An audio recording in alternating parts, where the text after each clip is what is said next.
Nuk do të ndalim vetëm tek sipërmarrjet, tek krahu I punës apo këto që lidhen me çështjen ekonomike, por edhe çështja e identitetit, se nëse ikin gjithë, kush do ta japi më vazhdimsinë?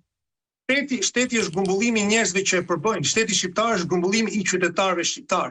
Dhe nëse vjen të vijë një moment me një balancë ku qytetarët shqiptar nuk do jenë më të aftë të vendosin për identitetin, të vendosin për të ardhmen e tyre, kjo do krijojë një thyerje të madhe. Ka disa shtete që e kanë përjetuar në masa të ndryshme dhe e kanë parë vështirësinë që ata kanë hasur. Ne jemi një vend I vogël, por me një pasuri shumë të madhe. Duhet bëjmë shmos që ta mirëmbajmë të pasuri. Duhet bëjmë mos që rinia shqiptare të njihet brenda Shqipërisë dhe jo jashtë saj.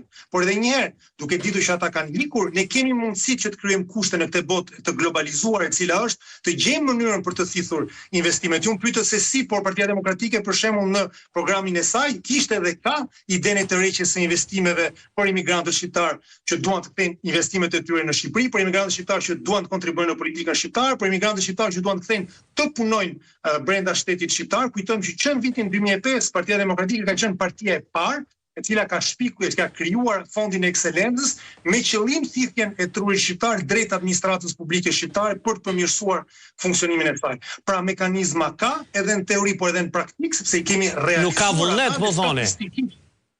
Nuk ka vullnet, absolutisht, sepse rinia shqiptare ne e shohim dhe çfarë ndodh aktualisht me protestat e ndryshme. Rinia shqiptare është diçka që e trem jashtëmase shumë Edi Ramës, sepse ka në dorë mundësi për ta destabilizuar dhe për ta thyer atë në mënyrë të sigurt. Pra ju e quheni Musavaj, ju e quheni të qëllimshme këtë situatë, pra sa më shumë të rinit të largohen, aq më pak do të ketë zë të fortë, do të ketë kritika, do të ketë rebelime, sepse nuk besoj se do rebelohet mosha 60-70 vjeçare.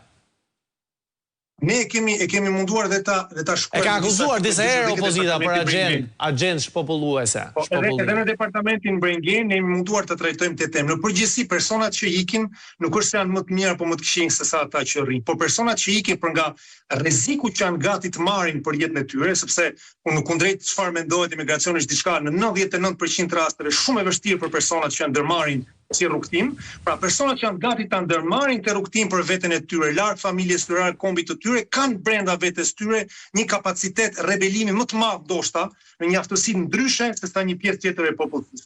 Dhe absolutisht që është në interesin e regjimit që këta personat jenë sa më larg, sepse duke qenë larg, ata zbehin angazhimin e tyre politik, por edhe kthejnë gjithsesi nëpërmjet remitancave për ndihmuar familjarët e tyre në Shqipëri. Pra është një situatë win-win për regjimin e rilindjes, por kjo është vetëm një prej skemave që ata kanë ndërtuar. Ju e dini që dhe thyrjet artificiale ku tentojnë masivisht të përplasen në mënyrë krejt artificiale shqiptar të vjetrit me të rinj shqiptar që janë këtu apo ata që janë jashtë shqiptar ndërmjet partive. Regjimi e ka krijuar këtë sistem nëpërmjet ndarjes së qytetarëve dhe largimit të tyre që të mundsojë gjallësinë e tij sa më të madhe. Mustafa, ju thoni se Partia Demokratike kishte një plan e prezantuar në fakt edhe në zgjedhjet e majit, por sa I vështirë është rikthimi I normalitetit në një vend ku duke sikur ka kolapsuar gjithçka, ekonomia, e ardhmja, arsimi, shëndetësia, është më e mundur që të kemi rikthim të normalitetit këtu, që të tërheqim, që të mbajmë ato që s'kan ikur, se vështirë është të rikthejmë ata që ikën.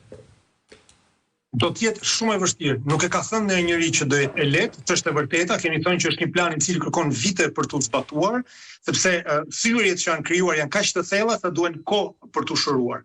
Por programi I Partisë Demokratike, edhe një unë thash në teori, por edhe në praktikë, sepse kemi pasur mundësim ta jetojmë nëpërmjet qeverisjeve që ka bërë, synon një radhë parë këtë shërim të popullsisë. Synon një radhë parë që mos t'i përplasim më shqiptarët me njëri tjetrin, që ata të mund ta shohin jetën e tyre në Shqipëri.